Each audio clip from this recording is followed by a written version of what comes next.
I still can't forget the story of the white gorilla. Imagine a scientist deliberately tampering with genetics, creating a gorilla infant with fur as white as snow.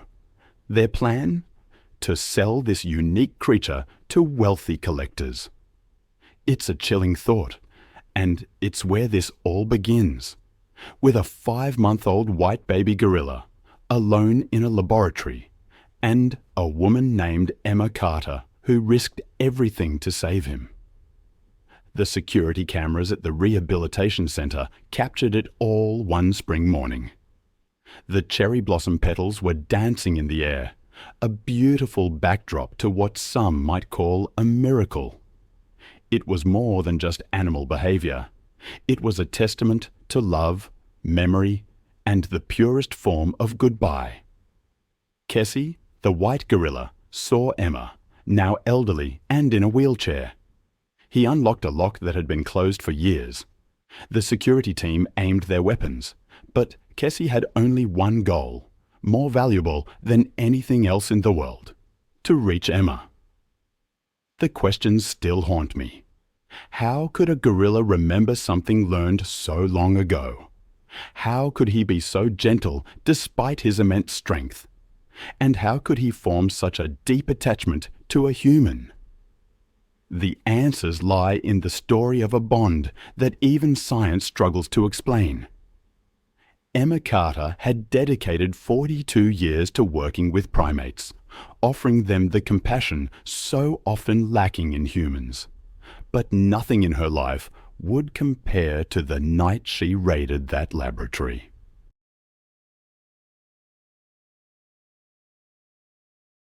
That night in 2006, everything changed for her and for the 5-month-old gorilla. Genetic engineering experiments were gaining momentum, and Emma, a researcher for an animal rights organization, had been watching a suspicious laboratory for months. Finally, she gained access, and what she found shook her to her core. In a small cage, amidst the cold, sterile environment, lay a gorilla infant with fur as white as snow. Unlike the other gorillas, dark-colored and natural-looking, this infant seemed to defy nature itself. The files revealed the truth. He was one of the first genetically modified gorilla infants, not an albino, but the result of deliberate intervention. Emma's heart broke. She couldn't leave him there. Risking her career, her freedom, perhaps even her life, she took Kesi. She named him Kesi, meaning hope in an ancient language. He was hope for Emma, proof that humanity could still do good, that love was stronger than science. The first days were difficult. Kesi was traumatized, crying through the nights, trembling in Emma's arms. But Emma persevered. She warmed milk, sang lullabies for hours, slowly earning his trust by being there every time he woke up. As the months passed, their bond deepened. Kesi grew, his white fur shining brighter. His intelligence, empathy, and loving gaze amazed everyone. It was as if he was receiving back all the love he had lost in that laboratory cell, multiplied tenfold.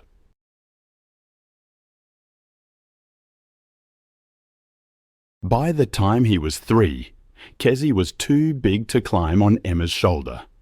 Yet, every morning, he would come to her side, rest his massive head on her knees, and wait for her hands to wander through his fur. These moments were sacred, a silent conversation they both shared. Emma taught Kesi simple things: how to peel fruit, how to play games, even how to open a simple lock. She presented this last skill as a fun activity, a metal lock with small buttons to turn in the right sequence. Kesi saw it as a game, but it was actually one of the most important gifts Emma could give him: the understanding of freedom. Years went by. When Kesi turned 10, he weighed over 200 kilos. His white fur seemed to glow in the sunlight, and his amber eyes held a deep wisdom. Emma knew she could no longer keep him at home. It was too dangerous, too unfair to him. The local rehabilitation centre offered the perfect solution. It was a professional facility designed for injured animals in need of protection, with large enclos. Kesi would be safe there, cared for by experts, and free to roam in a spacious environment. The day she took him there, Emma felt a part of herself tear away. Kesi looked at her, and she saw understanding in his big eyes, as if he knew this was best for him. As she left, Emma stroked his head one last time, whispering in his ear, "I will always love you, Kesi. You're my son." And Kesi touched Emma's face, those giant fingers making a promise that he would never forget her.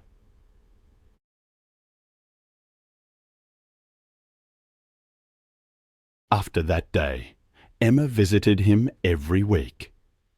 Though the centre's rules prevented direct contact, simply watching him from behind the bars was enough. Each time Kesi saw her, he would stand up, place his hands on the bars, and look at her in a way that seemed to say, "Mom, you're here. Everything is." Time, however, was merciless, especially towards Emma.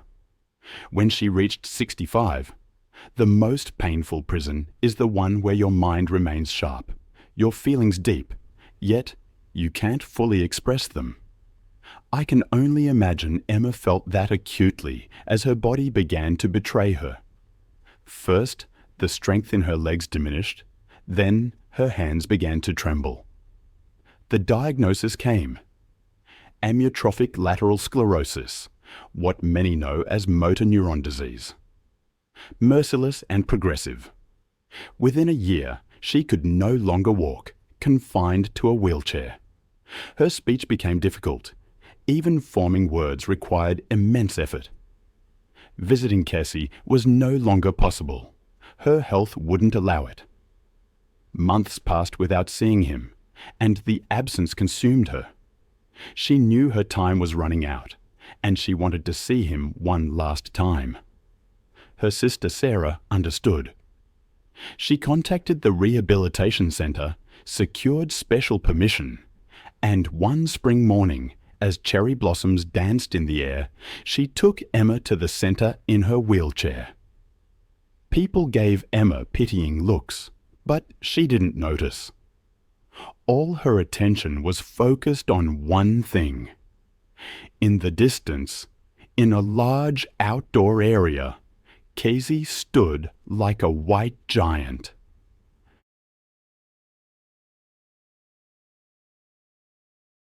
Sarah slowly pushed the chair toward the garden. The spring sun warmed Emma's face. Cherry blossoms landed in her hair, but she only wanted to see him, her son, Kesi. They stopped just before the bars. Kesi had his back turned, sitting on a large rock. Emma tried to call him, but only rasping sounds came out. Tears streamed from her eyes. Being so close and having to turn back without seeing him was unbearable. Sarah touched her shoulder. "Let me call him," she said softly. But as if a miracle were happening, Kesi turned his head. Perhaps he felt the vibration, or maybe instinct whispered to him. When that huge head turned, his amber eyes locked onto Emma. In that moment, all the noise in the world ceased. There was only the woman and the gorilla, mother and son, two souls reunited after years. Kesi slowly stood up. His massive body, over 200 kilograms, gained a strange grace. With purpose in every step, he walked toward the bars, toward Emma. He had seen her, and he remembered her. Reaching the bars, he stopped, his hands gripping the metal, his head bowed, his eyes still on Emma. Then he made a sound, deep and human-like, as if in pain, one of those characteristic sounds gorillas make when they're sad. Sarah brought the chair closer, only a metre separating Kesi and Emma, the bars the only obstacle. Emma tried to reach out with her trembling hand, but she lacked the strength. Understanding, Kesi extended his giant hand through the bars. His fingers touched hers.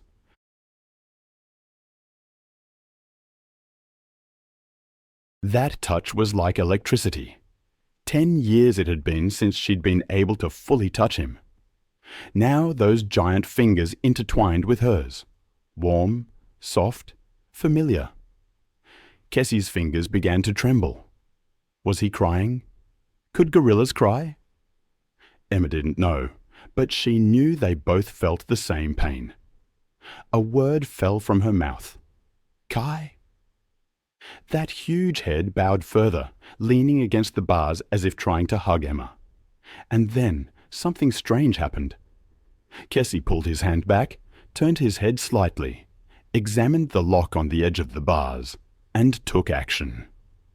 It was the simple lock mechanism Emma had taught him as a game years ago. 3 buttons that, when turned in a specific sequence, would open it. A simple but effective system to prevent accidental openings. But Kesi remembered. He turned the first button right, the second left, the third right. A click was heard. The lock had opened. Sarah gasped. "Oh my God," she whispered. Center security guards noticed the situation on the monitors and panicked. The alarm sounded, but Emma wasn't afraid. She looked into Kesi's eyes and saw no danger, only love. Kesi slowly pushed the door. The metal bars creaked open, and that giant gorilla, for the first time in 10 years, stepped outside freely. Security teams came running, tranquilizer darts in hand, some with guns. "Get back," someone shouted. "The animal has gotten loose." But Kesi didn't even look at them.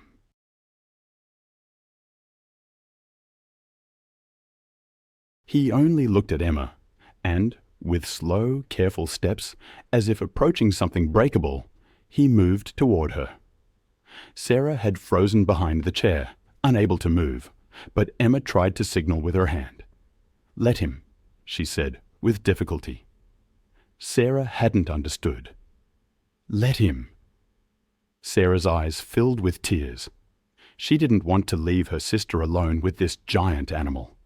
But seeing the determination in Emma's eyes, she slowly backed away. One of the security team shouted, "No, get away from there. This is very dangerous." I've seen many things in my years working with animals, but what I witnessed that day, it's something I'll never forget. A gorilla named Kesi, a mountain of muscle and instinct, meeting a woman in a wheelchair. But what everyone saw transcended species. It was a meeting of souls, a farewell between a mother and son after years apart. It was a universal bond, a love that knew no time or distance. Sarah, Emma's caretaker, had told him to wait. Kesi was now right in front of Emma, his giant shadow covering her. Sunlight broke on his white fur, creating a kind of halo. Slowly, so slowly, he crouched down on his knees until their faces were almost level. Then Kesi's giant hand reached out, his fingers touching Emma's face. So gentle, so delicate, as if touching a child. He caressed her cheek, took a cherry blossom petal from her hair, examined it, then gently placed it on the ground. And then he rested his huge head on Emma's knees. Everyone froze.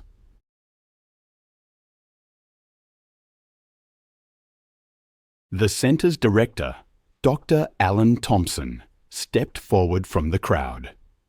He was watching Emma and Kesi from beneath his glasses, his eyes welled up. He had worked with animals for so many years, but he had never witnessed such a bond. "The most extraordinary thing I've ever witnessed," he said, his voice trembling. This is something even science can't explain." Sarah was crying. Other visitors were silently shedding tears because everyone understood that what was happening here wasn't just a woman and a gorilla. This was a universal bond, the bond between mother and child, a love that disregarded species differences, that knew no time or distance. Kesi slowly lifted his head, looked at Emma one last time, and then he brought his hand to her face, wiped the tears from her eyes with his finger. That movement was no different from a human's. Compassionate, protective, full of love. Emma also wanted to say one last thing to him, but words weren't enough. No words could fully express what she felt. But Kesi understood. He knew everything Emma wanted to tell him. "You are my son," she said, with her last strength. Kesi rested his huge head on Emma's knees again and stayed there. There was something both of them knew. This wasn't a goodbye. This was a moment of gratitude, a moment of giving thanks for the most beautiful gift life had given them, to each other. Cherry blossoms continued to fall around them. Pink petals were landing on white fur.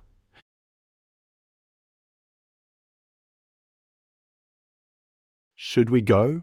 she asked, her voice still trembling. Emma nodded her head slightly. Yes, it was time to go. But something wasn't breaking inside her. I remember reading about Kesi's final farewell to Emma, and it stayed with me for days. The chair began to turn, and Kesi made a sound, a long, pain-filled call, the kind gorillas make only in very special situations, a mother's or a son's call. It wasn't normal animal behavior, people said. It was a miracle. When Emma got home, she couldn't drink the tea Sarah made. She felt empty, as if a part of her had stayed there with Kesi. That night, she lay in bed, thinking of the day she first saw Kesi, that tiny white infant, and the promise she'd made. "I will protect you. I will love you." And she had kept that promise every day, every moment, doing what was best for him. Days and weeks passed.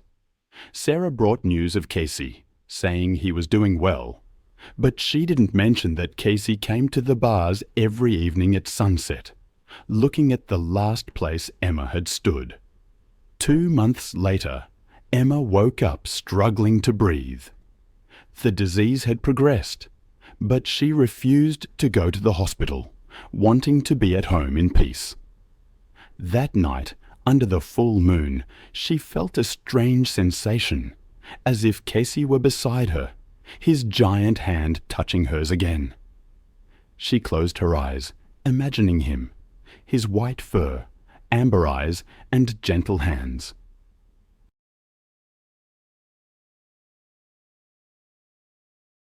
She imagined that last perfect day when cherry blossoms danced in the air and the sun illuminated everything. "Thank you," she whispered into the darkness. "Thank you for letting me love you, Kesi." And she fell asleep in peace. The next morning, Sarah couldn't wake her. Emma was gone, but there was a smile on her face, a peaceful, happy expression, as if she had seen a beautiful dream. When Dr. Thompson heard the news, he cried. Emma had not only saved an animal's life, but had given him a loving, meaningful life. How would they tell Kesi? But he already knew. That morning, he didn't come to the bars as usual, breaking his routine for the first time in days. He just sat in the farthest corner of his area, head bowed, motionless, as if mourning. Dr. Thompson asked Sarah for Emma's favourite shawl and left it in Kesi's area one morning. When Kesi saw it, he froze. He approached, smelled it, and his giant body trembled. He grasped the shawl, brought it to his face, and smelled it for a long, long time. It was Emma's scent, lavender and daisy. He gently pressed the shawl to his chest, bowed his head. From that day on, Kesi slept with that shawl every night, protecting it as if it were a tray, his way of maintaining his connection with Emma. Months passed. Kesi slowly returned to normal, eating, playing, living. But every evening at sunset, he would take that shawl and come to the bars, sitting there, waiting.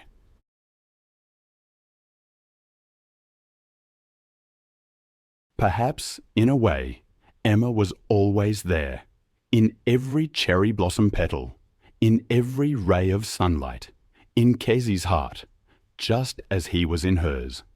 A year later, the Rehabilitation Centre erected a special monument in Emma's memory, made of white marble, with a figure of a woman and a gorilla hand in hand. The Indian read, Emma Carter, 1964 to 2026. She taught that love knows no language, species, or barrier. On the day of the unveiling, Sarah was there, and Kesi, watching silently from behind the bars. After the ceremony, Sarah went to Kesi's side, looking at him. His amber eyes gave her a sad but grateful look. "You loved my sister very much, didn't you?" she said with tears. Kesi bowed his head slightly, as if confirming. "She loved you very much too," Sarah said. "Know that." And Kesi made a strange sound, soft, sweet, sad, one of those rare sounds gorillas use to express their deepest feelings. Years passed. Kesi lived a long and happy life. Grey strands appeared among his white fur, but the sparkle in his eyes never disappeared, and he carried Emma's shawl with him until he died. One autumn morning, Kesi peacefully passed away. Veterinarians said his heart had stopped, but caretakers said he finally went to be with Emma. They buried Kesi next to Emma's monument and wrote, Kesi, 2006 to 2023. He knew what love was, and he never forgot it. That night, the full moon illuminated both graves. Emma and Kesi, mother and son, two souls, finally together again.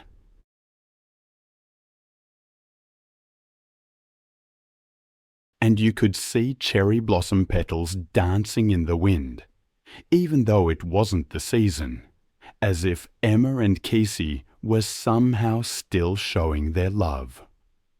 I find myself wondering about the moments they shared when they were together. It's a simple thought, but it carries a certain weight, doesn't it?